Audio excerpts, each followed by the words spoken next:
वेद आपको पता है कि बहुत पुरानी रचनाएं हैं। कुछ लोग बोलते हैं कि 10,000 साल पहले की हैं, कुछ बोलते हैं 5-6 हजार ईसा पूर्व की रचनाएं हैं।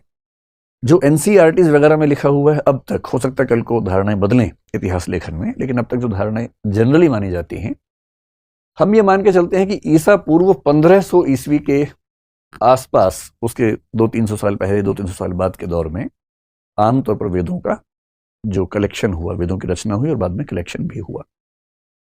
वेदों को किसने लिखा पता नहीं, ये किसी एक व्यक्ति की रचना हो नहीं सकती है, ये बहुत विराट सोर्सेज हैं। हजारों लोगों ने वनों में रहते हुए, तपस्याएं करते हुए इन मंत्रों की रचनाएं की होंगी। न्याय दर्शन कहता है कि वेदों की रचना ईश्वर ने की है, क्योंकि ये मानवीय नहीं हो सकता।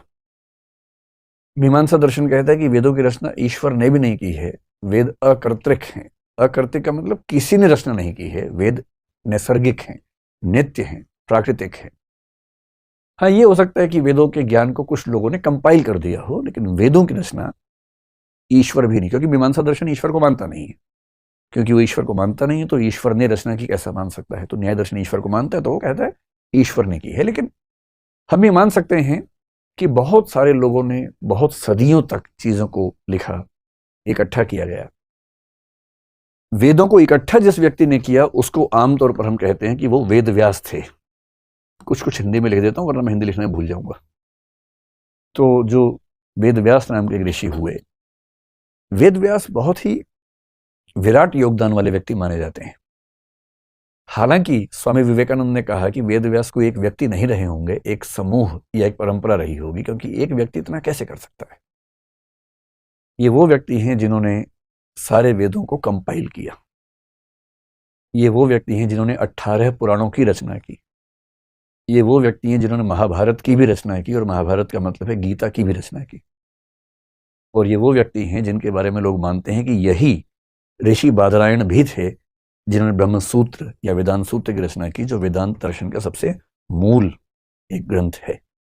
हालांकि चौथी बात पे डिबेट है, कुछ लोग मानते हैं कि दोनों व्यक्ति एक ही व्यक्ति थे। वेद 4 हैं, आपको अच्छे से पता ही है, जिनमें से एक का नाम ऋग्वेद है, एक का नाम सामवेद है, एक का नाम यजुर्वेद है, एक का नाम अथर्ववेद है। वेदों में दर्शन बहुत ज्यादा नहीं है, वेदों का ज्यादा जो मंतव्य है वो मंत्रों से है, जिनसे हम यज्ञ करते हैं, हवन करते हैं, पूजा पाठ करते हैं। दार्शनिक प्रवृत्तियां वेदों के शुरुआती हिस्से में नजर नहीं आती हैं। इसलिए वेदों में शुरू में कुछ कुछ कंफ्यूजन भी है, जैसे ईश्वर को लेकर, ईश्वर एक है या बहुत सारे हैं। तो वेदों में सामान्यतः है कई ईश्वर माने गए हैं, सूर्य को भी, वरुण को भी, इंद्र को भी, बहुत सारे ईश्वर हैं। और ये कंफ्यूजन भी दिखता है कि मैं पूजा करूं तो किसकी करूं। एक वाक्य वेदों में बार बार आता है, कस्मई देवाय हविषा विधेम।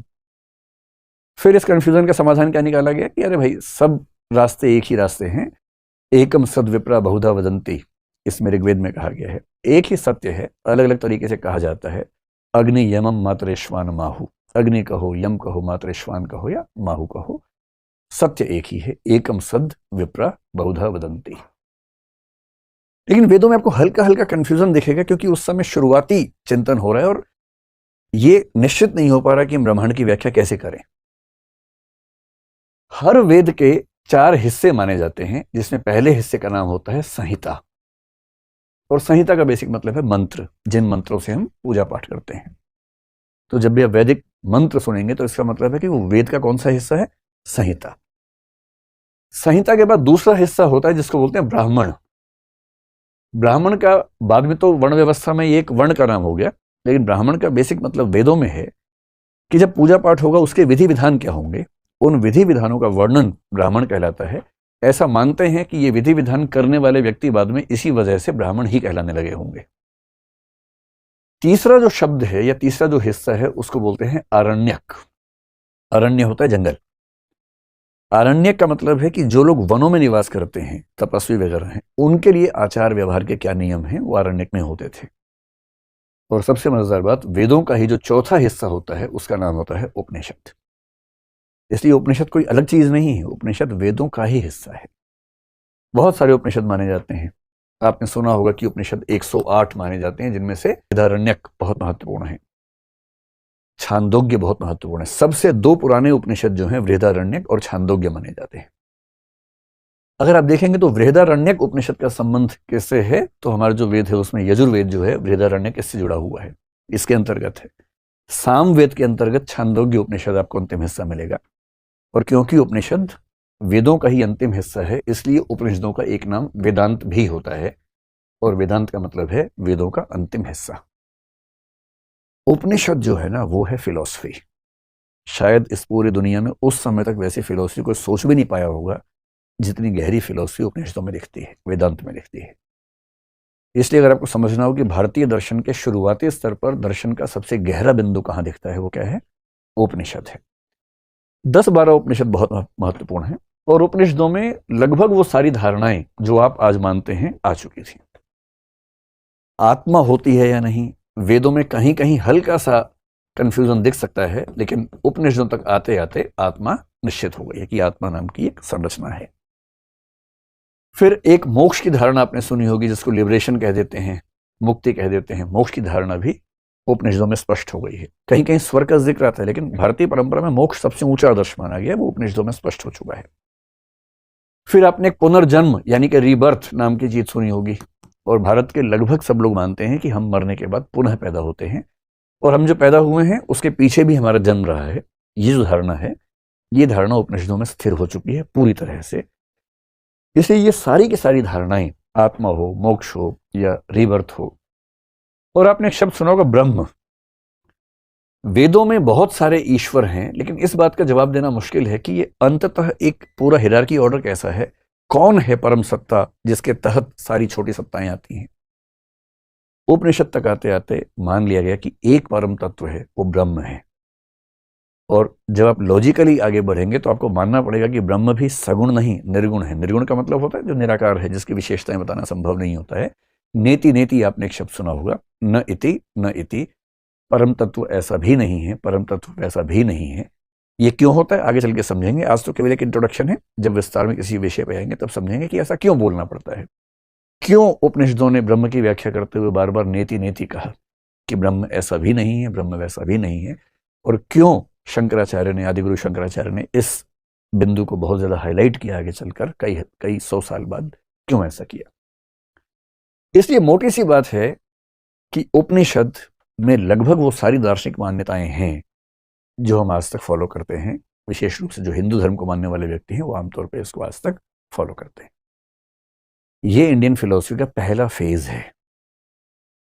लेकिन इसके बाद क्या हुआ, इसके बाद कहते हैं कि जब वैदिक कर्मकांड काफी ज्यादा बढ़ा तो बहुत सारे लोगों की रुचि इन चीजों से हटने लगी, और विशेष रूप से पशु बलि पर आधारित जो यज्ञ थे उनको लेकर एक सामाजिक विरोध शुरू होना हुआ। उसका कारण मानते हैं कृषि प्रधान अर्थव्यवस्था जब आने लगी तो उसके साथ कुछ नए डेवलपमेंट्स हुए। जब हम सेकंड टर्म में आएंगे तब समझेंगे इसको। जो सेकंड फेज है वहां पर सेकंड और थर्ड फेज, 2 फेज एक साथ समझते हैं। और भारतीय दर्शन की 2 धाराएं बटी, जिनमें से एक को बोलते हैं नास्तिक दर्शन और एक को बोलते हैं आस्तिक दर्शन। नास्तिक और आस्तिक तो आपने शब्द सुने ही होंगे। नास्तिक को बोलते हैं हेटेरोडॉक्स और आस्तिक को बोलते हैं ऑर्थोडॉक्स। ये शब्द प्रचलित हैं पश्चिम की दुनिया में, हेटेरोडॉक्स, ऑर्थोडॉक्स, और भारतीय परंपरा में नास्तिक और आस्तिक। अब देखिए, कुल मिला के जो भारतीय दर्शन माने जाते हैं दर्शन की पुस्तकों में, उनकी संख्या मानी जाती है 9। और ये 9 कौन है? वेद उपनिषद के बाद के दर्शन है। वेद उपनिषद को छोड़ दीजिए, उसके बाद जो दर्शन कुल माने जाते हैं वो 9 माने जाते हैं। और 9 में से 3 नास्तिक हैं, 6 आस्तिक हैं। लेकिन नास्तिक आस्तिक समझने से पहले समझ लें कि इसका मतलब क्या होता है। आप लोगों ने आमतौर पर फिल्मों में जो सुना होगा नास्तिक आस्तिक का अंतर, वो सुना होगा कि ईश्वर को कोई मानता है या नहीं मानता है। यदि कोई गॉड को मानता है तो वो थीस्ट है, कोई गॉड को नहीं मानता है तो वो अथीस्ट है। और अथीस्ट होना और नास्तिक होना एक ही बात है। अथीज्म ही नास्तिक होना है। इंटरेस्टिंग बात है कि भारतीय दर्शन में इसका मतलब ये नहीं होता है, इससे कोई मतलब नहीं। एक दूसरा मतलब कुछ लोग निकालते हैं कि जो लोग परलोक में, परलोक का मतलब ट्रांसेंडेंटल वर्ल्ड। ट्रांसेंडेंटल का मतलब है जो इस दुनिया से, डेंटल से कोई मतलब नहीं इसका, है ना। ट्रांसेंडेंटल का मतलब इस दुनिया से परे की दुनिया। जो मानता है कि इस दुनिया के परे कुछ नहीं है वो नास्तिक है। जो मानता है कि ना, इस दुनिया के परे कुछ है और बहुत महत्वपूर्ण है, वो कुछ ट्रांसेंडेंटल बिलीफ रखता है और उसके बारे में ये कहते हैं कि वो आस्तिक व्यक्ति है। भारतीय दर्शन के क्लासिफिकेशन में आस्तिक का मतलब ये भी नहीं होता है। तो तीसरा क्या हो सकता है? एक तीसरा है, और तीसरा है वेद। जो वेद लिखे गए, और वेद का मतलब यहां उपनिषद से भी हो जाता है, क्योंकि उपनिषद वेदों का हिस्सा ही है, अलग से नहीं। कुछ लोग मानते हैं कि वेद में जो लिखा है वो अंतिम सत्य है, अकाट्य सत्य है, परम सत्य है। हम तो उसको प्रमाण के रूप में मानेंगे, एक प्रूफ के रूप में, टेस्टिमनी के रूप में मानेंगे। इसको भारत में शब्द प्रमाण कहते हैं, कि अगर किसी प्रामाणिक व्यक्ति का कथन है, प्रामाणिक ग्रंथ का कथन है, ऑथेंटिक सोर्स से आने वाली बात है, तो वो अपने आप में प्रूफ है, एविडेंस है। तो जो लोग मानते हैं कि वेदों में लिखी बातें एविडेंस हैं, प्रूफ हैं, अपने आप में सच हैं, उन पर कोई डाउट नहीं करना चाहिए, वो वेदों में आस्था रखते हैं, उनको कहते हैं आस्तिक। और जो कहते हैं कि ना भाई, वेदों में लिखी बात ठीक है, ठीक हो भी सकती है, नहीं भी हो सकती है, हम इसी बात से नहीं मान लेंगे कि वेद में लिखा तो सच है, तो हमारी वेदों में वैसी आस्था नहीं है, उनको बोल देते हैं नास्तिक। इससे ध्यान रखना है कि भारतीय परंपरा में जब हम क्लासिफिकेशन करते हैं, नास्तिक का मतलब होता है जो वेदों को प्रूफ नहीं मानते, एविडेंस नहीं मानते, प्रमाण नहीं मानते। और ऐसे दार्शनिकों की संख्या 3 है। आपने शायद एक का नाम सुना होगा, चारवाक। जानते हैं इसको? आपके आसपास होंगे 2-4, इनका मिलना ज्यादा आसान काम है। एक दर्शन है जैन दर्शन, जैनिज्म, और एक दर्शन है बौद्ध दर्शन, यानी कि बुद्धिज्म। चारवाक, जैन और बौद्ध, ये तीनों वो दर्शन हैं जो वेदों को प्रमाण के रूप में स्वीकार नहीं करते, क्योंकि ये वैदिक जो स्ट्रक्चर था उसके खिलाफ ही आंदोलन के रूप में उठे थे। और जो वास्तविक दर्शन है उनकी संख्या 6 है, लेकिन वो 2-2 के ग्रुप में काम करते हैं। एक ग्रुप है जिसमें सांख्य और योग, आपने नाम सुना होगा, सांख्य दर्शन और योग दर्शन। जो इंडियन फिलॉसफी के डेवलपमेंट का सेकंड एज है, वो दरअसल ये वाली एज है जिसको हम नास्तिक दर्शन कह रहे हैं। ये वाली एज है सेकंड। इस समय चारवाक उठे। आपने ऋषि बृहस्पति का नाम सुना होगा। बहुत इंटरेस्टिंग बात है कि चारवाक दर्शन की रचना करने वाले कौन थे? गुरु बृहस्पति थे। उनकी रचना से चारवाक दर्शन पैदा हुआ। उन्होंने क्यों रचना की, इसकी एक कहानी है, जब चारवाक को पढ़ेंगे तब समझेंगे। जैन दर्शन आपको पता ही है, महावीर जो हैं, जिनको भगवान महावीर जैन लोग कहते हैं, उनकी भूमिका सबसे प्रमुख है। हालांकि वो अकेले नहीं है, वो 24वें तीर्थंकर हैं। तीर्थंकरों की परंपरा के अंतिम तीर्थंकर माने जाते हैं। बौद्ध दर्शन किससे आए? गौतम बुद्ध से आया। आपने ये भी सुना होगा कि जैन दर्शन आगे चलकर 2 हिस्सों में बट गया, श्वेतांबर, दिगंबर हो गया। बौद्ध परंपरा भी आगे चलकर 2 बड़ी परंपराओं में बटी, हीनयान, महायान। और अगर आप 1956 को ध्यान रखें तो एक और परंपरा बनी, नवयान। इसलिए बौद्ध परंपरा के 3 जो रास्ते निकले, हीनयान, महायान, और 20वीं सदी में डॉक्टर अंबेडकर के माध्यम से नवयान बना 1956 में। एक वो भी प्रसंग इसमें आता है। तो सेकेंड फेज में ये हुआ। अब इस सेकेंड फेज के विरुद्ध आप कह सकते हैं कि तीसरा पीरियड शुरू हुआ। और वो कौन सा पीरियड है? जो वेदों और उपनिषदों को फिर से रीइंस्टेट करता है, फिर से स्थापित करने का प्रयास करता है, जो जैन, बौद्ध और चारवाक के खिलाफ खड़ा होता है। और ये लोग कौन हैं? ये वैदिक और औपनिषदिक साहित्य की नई व्याख्याएं करते हैं। पूरी तरह से उस पर बेस न हो तो भी कम से कम उसको प्रमाण मानते हैं। और ये सब कहलाते हैं आस्तिक दर्शन। और आस्तिक कौन? जो वेदों को प्रमाण मानता है। नास्तिक कौन? नास्तिको वेद निंदकः, मनुस्मृति में कहा गया है, नास्तिक वो है जो वेद का निंदक है। इस बात पर भारतीय दर्शन में एक सर्वसम्मति है कि नास्तिक का मतलब वो माना जाएगा। सांख्य और योग आपने नाम सुना होगा। ये दोनों दर्शन बहुत क्लोज हैं, इसलिए इनको एक ग्रुप मानते हैं, ग्रुप ऑफ फिलॉसफी है। ऐसे ही आपने एक नाम सुना होगा न्याय, और एक सुना होगा वैशेषिक। न्याय और वैशेषिक भी एक जॉइंट वेंचर जैसा समझ लीजिए कि 2 समूह एक साथ मिलकर काम कर रहे हैं। कुछ हिस्से पर आप काम करेंगे, हम मान लेंगे, कुछ हिस्से पर हम काम करेंगे, आप मानेंगे। जैसे न्याय दर्शन ने ज्ञान मीमांसा पर ज्यादा काम किया, वैशेषिक ने तत्व मीमांसा पर ज्यादा काम किया, और एक दूसरे को मान लिया, तो इससे वो एक ग्रुप बन गया। और जो तीसरा ग्रुप बना उसका नाम है मीमांसा और वेदांत। मीमांसा और वेदांत, इन 6 फिलॉसफीज को अगर एक साथ जोड़ दें तो इसके लिए भारतीय दर्शन में एक शब्द चलता है, षट दर्शन। षट का मतलब क्या होता है फिलॉसफी में? 6, द कॉम्बिनेशन ऑफ 6 फिलॉसफीज, षट दर्शन। इसी षट दर्शन को बोलते हैं हिंदू दर्शन। कोई आपसे पूछे कि हिंदू दर्शन क्या है, तो पता होना चाहिए। हिंदू दर्शन का मतलब है 6 दर्शनों का समूह, सांख्य, योग, न्याय, वैशेषिक, मीमांसा, वेदांत।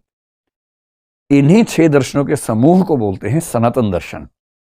तो जब कोई व्यक्ति कहे कि मैं सनातनी हूं, तो इसका बेसिक मतलब क्या है कि वो इन 6 दर्शनों में कही गई बातों को प्रमाण के रूप में स्वीकार करता है, इनके प्रति आस्था रखता है। तो ध्यान रखिएगा, हिंदू दर्शन, सनातन दर्शन, षट दर्शन एक ही बात है, और इसका मतलब 6 फिलोसफीज का कॉम्बिनेशन है, ग्रुप है। ये 6 दर्शन कहां से आए? देखिए, वेदों में, उपनिषदों में बातें कही गई थी। उस समय तक लिपि का विकास नहीं हुआ था, तो लोग क्या करते थे, याद रख रख के काम चलाते थे, याद रखना पड़ता था सारा। जब आप याद रख के आगे बढ़ेंगे तो ज्यादा लिखना चाहेंगे या कम लिखना चाहेंगे? कम, ताकि याद रखना आसान रहे। तो इस दौर में क्या हुआ, इसको सूत्र युग भी कहते हैं। सूत्र लिखे गए। सूत्र क्या होता है? फॉर्मूला, कि बहुत संक्षेप में एक बात कह दो, उसी में सारी बात आ जाए।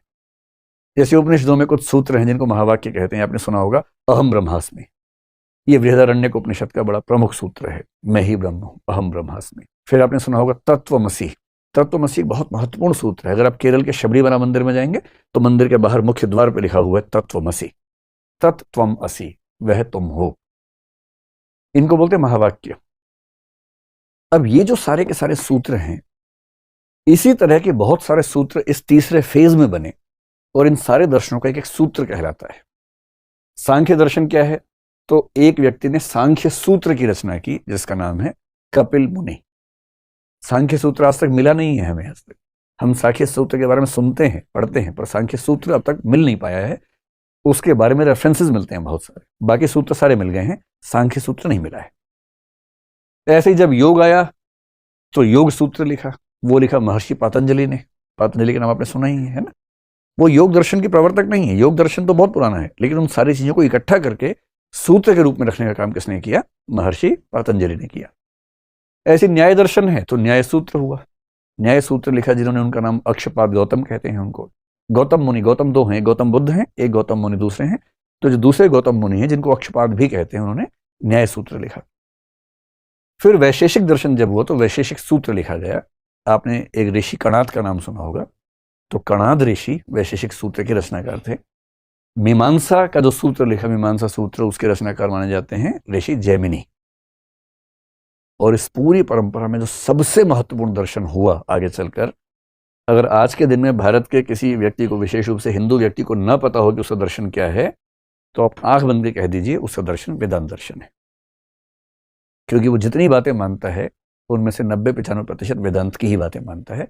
बस उसको पता नहीं है कि वेदांत क्या होता है।